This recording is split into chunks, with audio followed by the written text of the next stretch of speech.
አብርሽ ለሩታ መሰደድ የለብሽም፣ እኔ ከቤት እወጣልሻለሁኝ፣ አንቺ ከቤትሽ ልጅሽን ይዘሽ መቀመጥ ትችያለሽ ብሏት ነበረ። እንግዲህ ትናንትናም በጽጌ ቤት ሩታ መታ ነበር። ሁላችንም ደስ ብሎናል፣ አይተናታል። የኛ ፍልቅልቅ እናንተ መውለድ እንደዚህ ደስ ይላል እንዴ? ወይኔ የበላቸው እኔ ራሴ በቃ መውለድ አማሬ ማለት ነው እንዴ! ያኔ ከምር ነው የምላችሁ ማለት ነው። መሻላ በጣም አምሮባታልኝ። ለማንኛውም ወደ ጉዳይ ስሄድላቸው አብርሽ እንግዲህ ባለፈው አንቺ መሰደድ የለብሽም ልጅሽን ከዚህ ሆነሽ አሳድጊ፣ እኔ ያው ልብሴን ጠቅዬ እወጣልሻለሁ፣ ወንድ ልጅ ነኝ፣ እንደፈለግኩኝ መሆን እችላለሁኝ ብሎ ተናግሯልኝ። ካልፈለግሽ ደግሞ ባለፈው ከስንት ዓመት በፊት ቤት ምናምን ነገር ገዝተው ነበር አይደለ? ያንን ቤትም አልቋልና ከፈለግሽው መኖር ትችያለሽ ተብላለች። ሩታ ደግሞ እንግዲህ ከሰሞኑ ብቻ ግን መቼ አዲስ አበባ እንደምትመጣ ባናውቅም ከሰሞኑ ያው ትመጣለች ስትል ነበር ጽጌ ማለት ነው። ሁላችንም እንግዲህ የሩታ መምጣት አዲስ አበባ በነገራችን ላይ ከዚያው ብትቀመጥ ይሻላል ማለት ነው። እንደኔ ከዚያው ብትቀመጥ ከዘመዶቿ ጋር ለምን አምሮባታል። በጣም ነው የሆነች አሰላሰል በቃ የኛ ወርቅ ማለት ነው። እንደነዚያ ግድንግድ እግሮች እና ስለዚህ እንግዲህ የአዲስ አበባ ጓደኞቿም ሁላቸውም ናፍቀዋል። ስለዚህ እንግዲህ አብርሽም ያው ልብስህን ጠቅለህ በቃልህ መሰረት ከወጣህላት ሩታዬ ወደ ውጭ ሀገር በቃ ማለቴ ትቀራለች። ለምን አንደኛ እናንተ እየመጣችሁ እንዳጨቀጭቋትኝ በቃ በቃልህ እንትን ማለት አለብህ። አንተ ጨርቅህን ይዘህ ውጣ፣ ልብስህን ጥቅልል አድርገህ ውጣ። እየመጣችሁ ካሜራ እየደቀናችሁ ካለሷ ፍቃድ እንትን አትበሉ። ትናንትናም እንግዲህ በባሏ ቤት ሩታ መታ ነበረ። ወይኔ አብርሽ ግን ማለት ነው እኔ ግን ይቺ ነገር ምንም አልጣፈጠችኝም። እንዲው አብርሽና ሩታ መገናኘታቸው የሆነ ነገር ይዞ ነው የሚሆን። ለምን ብትሉ እንዲሁ ቆይ በኋላ አመጣበታለሁ በዚህ ርዕስ ማለት ነው። እና ስለዚህ አልናፈቅሽኝ እኮ ራሱ እየሳመ ራሱ እያቀፈ ምን ድገሙኝ ወይኔ በላቸው። እኔ ኮሌ ለካም ትክክል ናቸው። ይህ ልጅ ማነጋገርማ በጣም ጀዝባ ነው ማለት ነው። ጅዝብ ያለ ነው። ራሱ እያቀፋት እሷ መች ቀፈኝ ብላ እሷ መታ አላቀፈች። አንተ ኮነ ስትመጣ እየደጋገምክ የሳማት ከዚያም በኋላ ድገሙኝ ያልሽ ትመስያለሽ። ልድገምሽ እንዲህ ይላታል ማለት ነው። እንዴ አስለን የተፋታ ባልና ሚስት ከመቼው ድረስ ሰላም በቃ እሺ፣ ለፈጣሪ ሰላምታ ነው ብቻ። ያው ምንድን ነው ያልከው? የጊዜ ሰላምታ እኮ አይከለክልም አልክ። እሺ አዎ እሱን ሰላም አለች። አንተ እኮ እየደጋገምክ ሁለተኛ ደግሞ አቤልን አንተ ከመቼ ወዲህ ነው እንዲሁ አቤልን ደግሞ የምታስጠነቅቀው?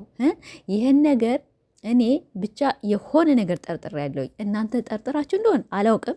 ከጠረጠራችሁ ኮሜንት ላይ አስቀምጡልኝ። ካልጠረጠራችሁ ደግሞ እኔ ብቻ የጠረጠርኩት ነገር ከአእምሮዬ ውስጥ አለ ማለት ነው። እስኪ ወደኋላ እመጣበታለሁኝ እና ስለዚህ አንተ ራስህ እንደዚህ ሰላም እያልክ አስሬ በቪዲዮ እየጠራ ሁለተኛ ደግሞ በቃ ድገሙኝ ያልሽ ትመስያለሽ። እንዲ መች ቀፈ ብላህ ሁለተኛ ደግሞ እሷ ነግራለች። ሶስተኛ ማለት ነው ውሻ ምንድት ጅብ ካሄደ ውሻ ጮኸ። አሁን እንኳን ተኮረፍዶብሃልኝ። ከዚያች ከውሽሚት ጋር ስትላላጥ ስትጋጋጥ ስትሳሳሙ ምን ስሉ ወይ ሰብስክራይብ ባያድግ ወይ ቪው አያድግ። ሩታ እኮ ከቤት ስትመጣ እኮ በነገራችን ላይ የአብርሽ ቻናል ሩታ ሲመጣ ነው የሚያሽቃብጥ ማለት በቃ ትናንትና 1000 ሰብስክራይብ ጨመረ በሉ፣ ዛሬ 1000 ሰብስክራይብ በሉ። ስለዚህ አሁን ሩታ ያው እኔ ባተጅ ደስ ይለኛል ከሀገርሽ ላይ ብትቀመጭ፣ ግን ደግሞ እሄዳለሁ ካልሽ ለመዝናናት ሊሆን ይችላል። እኔ ግን ሩታ ምትል ይመስለኛል።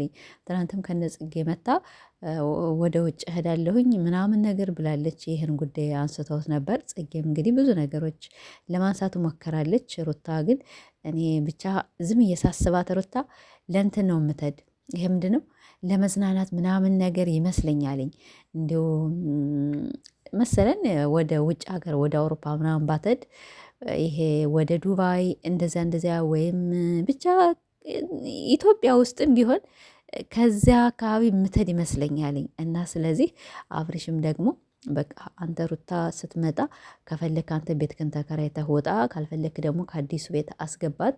ልጅቷን እየመጣችሁ አጨቅጭቋት እና ስለዚህ እንግዲህ አብርሽ ያው ልብሱን ይዞ ወጥቷል የሚባል አንዳንድ ወሬዎች እየተወራ ነው። እንዴት እንደሆን እኔ ባይገባኝም ብቻ አላውቅም። ማለት ሩታን ለመበቀል ይሁን ብቻ እንዴት ይሁን አላውቅምና ሩታዬ ፏበይ አንቺን በጣም ብሶ ይወድሻልኝ።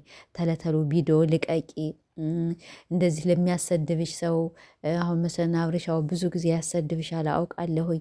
አሁን ደግሞ ፈተው ብሎ ደግሞ እኔ ደግሞ ከተፋቱ 15 ቀን ምናምን ይመስለኝ ነበረ። ለካም ቪዲዮንም ባየው ማለት ነው ዛሬ ጧት ቪዲዮ ናቸውን ገብቼ ባየው ራሱ ሳምንት አልሞላቸውም። 4 ቀንና 5 ቀናቸው ከተፋቱ ተፋታነ ካሉ። ስለዚህ በ4 ቀንና በ5 ቀን ምን ጊዜ ነው የምትናፍቅህ?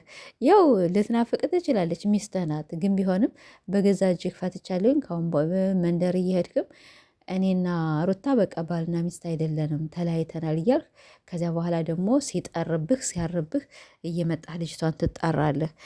ማለቴ እየመጣህ ቪዲዮ ምናምን ነገር እየደቀንህ ትጠራታለህ ማለት ነው። ስለዚህ እኛ የምናውቅ የተፋታ ባልና ሚስት በቃ በጭራሽ አይገናኝም። መገናኘት ልትገናኙ ትችላላችሁ፣ ግን ሞ ቪዲዮ ምናምን ነገር እያያዝክ መሰለን በውስጥ ሊገናኙ ይችላሉ። የልጃቸው ጉዳይ አንዳንድ ነገር ሊያስፈልገው ይችላል ልጁ። ሩታም እንደዚህው ብዙ ብዙ ነገሮች ሊያገናኝ ይችላል። ግን እኛ የምናውቅ እንደዚህ ነው። ግን ያው ሆነ ያው ትታረቃላችሁ። በዚህ ሳምንት እንግዲህ ሽማግሌዎች ተዘጋጅተዋል ነው ምናምን ነገር ሲሉ ነበረ። እንግዲህ ፈጣሪ ያገናኛቸው። ሌላ ነገር ምንም የምንላችሁ ነገር የለንም እና በጣም ያምራል። እንግዲህ የሩታዬም የዋሃት ሆኜ በጣም ቆፍጣና ሆኜ እንዳታለቃቅሽ ማለት ነው። እኛ ማንም እንዲሰዱሽም ቦታ ማንሰጣቸው፣ ለሚሰዱሽ ሰዎች ቦታ እንዳይኖርሽ እኛ አንቺን ይዘን ወደፊት። አንዳንድ ከፍታፎች የሚሳደቡ አሉ፣ የሄርሜላ አድናቂዎች። እነሱ እኮ ብር እየተላከላቸው ነው አሉ ማለት ነው እያደረጉ እየበሉ። ከዚያ በኋላ ወይኔ ከራሳቸው ላይ ይወጣል። ለምን ሄርሜላና አብርሽ ለምን ያልተጋቡ ነው ምናምን ነገር። እንዴ እናንተ መጅኑኖች ማለት ነው፣ እናንተ ቀውሶች። እንዴት ነው አብርሽና ሄርሜላ የሚጋቡ? ኧረ ተው ቪዲዮ አዳምጡ። አብርሽ እኮ ስንት የተናግሯልኝ እኔና ሄርሜላ መቼም የማንገናኝና ጥንዶች የማንሆን ሰዎች ነን ብሎ ተናግሯል። ይሄ ማለት ከሁለታቸው የሆነ ነገር አለ ማለት ነው። ያው ዝምድና እንደተባለው ዘመድ ያው ሄርሜላ ልጅ ሊኖራት ይችላል፣ ሁለት አንድም ሊኖራት ይችላል። ወይም ባለትዳር አላት፣ ባለትዳር ናት ተብላለች እና እሱም ልትሆን ትችላለች። ሁለተኛ ደግሞ አብርሽ አሁን በቅርብ እስስ ያንን ተውና በቅርብ መቼም ቢሆን ለሄርሜላ ቀለበት አላስርም። ይሄ ማለት ለእናንተ እንዲገባችሁ ነው ማለት ነው። ይሄ ምንድነው? በቃ ብር አትላኩ እባካችሁ፣ ተውነ እንኖርበት፣ ቪዲዮን ብቻ እንስራ። እናንተ ግን ዝም ብላችሁ ትልካላችሁ፣ ወላሂ አትላኩ ማለት ነው። ግን ብትልኩ ነው የምን አገባኝ ማለት ነው። በእናንተ ብር እናንተ ተሸቅላችሁ ለምታመጡት ብር እኔ ምን አገባኝ እንዴ? እኔ ምን ቤት ነኝ? ስጧቸው፣ ወላሂ ስጧቸው ይብሉ ማለት ነው። አንዳንድ ጊዜ ማለት ነው ካለው ያለው ሰው ይጨመርለታልኝ። እኔ አሁን ድሃ ስለሆንኩኝ ስለሌለኝ ማንም አይጨምርልኝም። እና አብርሽ አሁን ይሰራሉ አላቸው፣ ያገኛሉ። ከዚያ በላይ ደግሞ